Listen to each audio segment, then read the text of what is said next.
இருந்தால் உடன் சென்று விடு.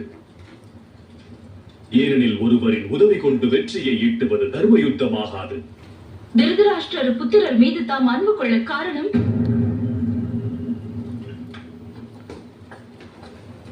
எந்த சூதாட்டத்தால் இந்த போராட்டம் துவங்கியதோ அதில் இரு தரப்பினரும் அதர்ம செயல் புரிந்தனர். அவ்வாறு இருக்க துரியன் மட்டும் ஏன் தண்டனை அனுபவிக்க வேண்டும்? பாண்டவர் ஐவருக்கு மட்டும் ஏன் பாரபட்சம் காட்ட வேண்டும்?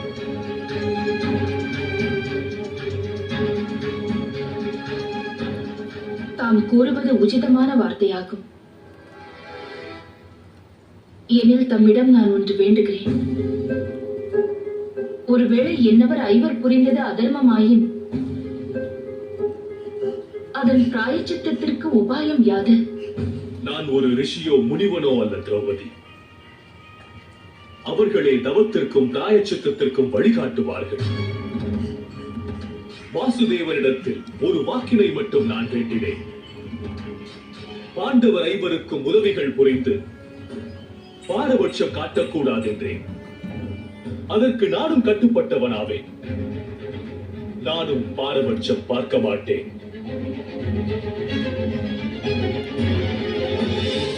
நான் உதவி கேட்டு வரவில்லை பிரபு.